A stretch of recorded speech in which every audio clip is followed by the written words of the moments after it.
Hello everyone, I'm Miss Holly. Welcome to my YouTube channel. So this is my first YouTube video and I have been meaning to make a YouTube video channel for quite some time. The gears have been turning in my mind for at least a year on this.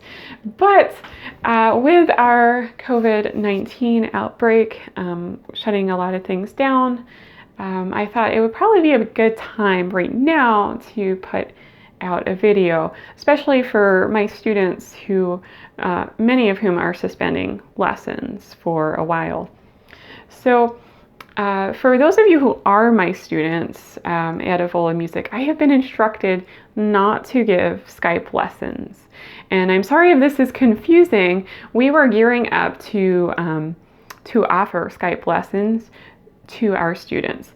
However, I guess there have been a lot of complaints from parents and students about the quality of Skype lessons that some people have received over the weekend.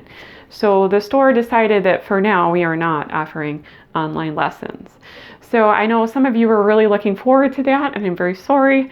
I will let you know if that changes. However, it may be that they reconsider or find another platform. I've had people tell me, well, you know, there's much better platforms out there than Skype to do this on. So maybe they will reconsider, especially if this goes on for any length of time. Anyway, I would like to get into the video I wanted to record for you today. Like I said, I have been thinking about making a YouTube channel for a long time. This is not just because of our world pandemic, the coronavirus. This is something I've really been thinking about doing for a long time.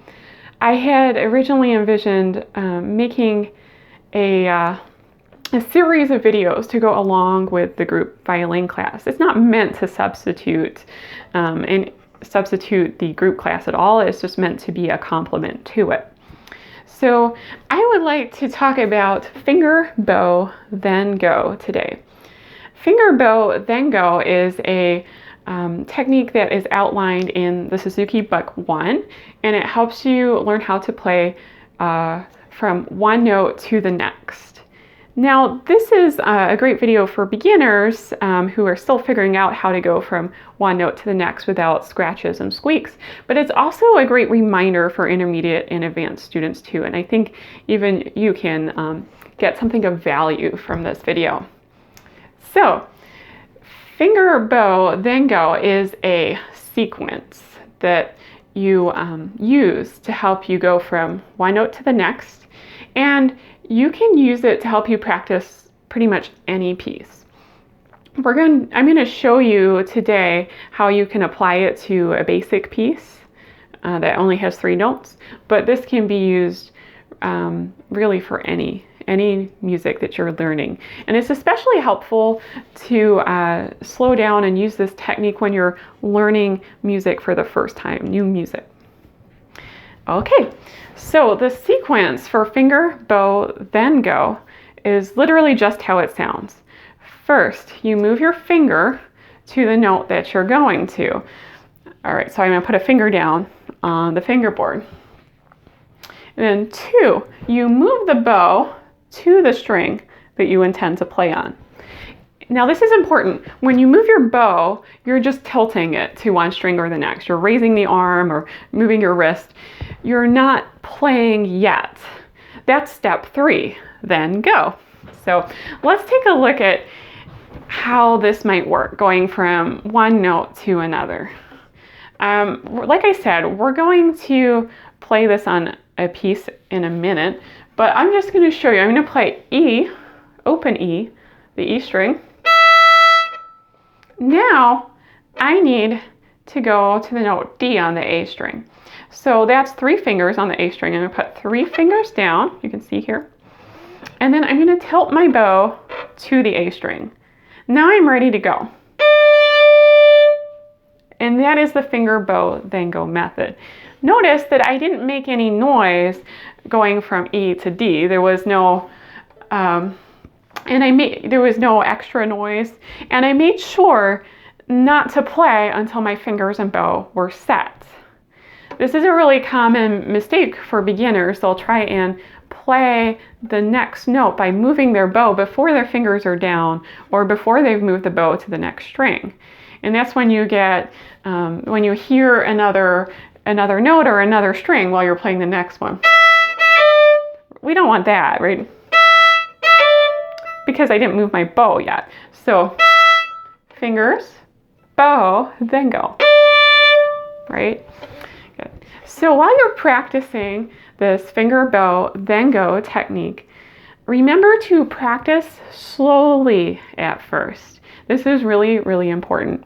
Go as slowly as you need to ensure that you are practicing with precision and that you are practicing the right thing. So I have a saying that a lot of my students know. It's called practice makes permanence. So a lot of students, I'll ask them, I'll say, what does practice make? And they'll tell me, practice makes perfect. And I'll say, no. That's not true. not with violin.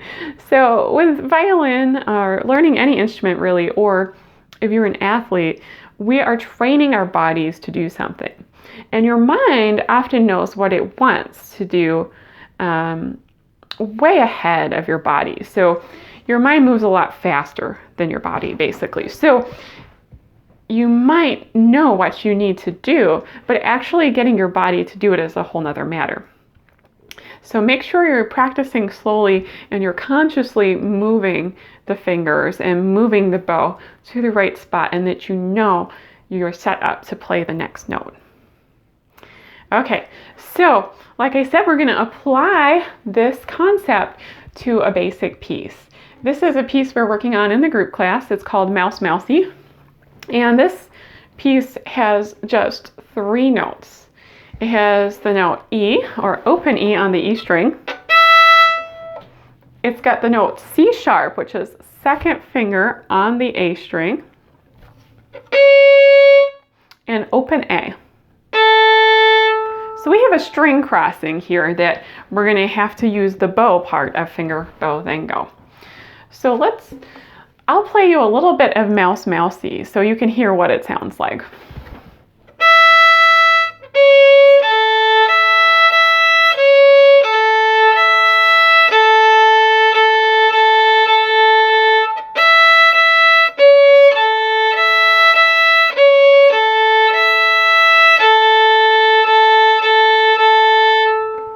That's Mouse Mousey, and it's only a 4-measure piece that we have in our group books. So we are using the notes E, C sharp, and A. Let's start at the beginning. So here's the note E. I'm going to make sure before I even start playing the first note that my bow is on the E string, that my bow is not down here on the wood part of the violin, that it's right here, and I'm not going to hit the A string at all. So my bow is just on the E string, and I play that note with a down bow. Now I'm going to leave my bow on the string. This is really important when you're practicing finger, bow, then go, because you want to practice going down, up, down, up, down, up, down. So you want to practice going back and forth between down and up bow.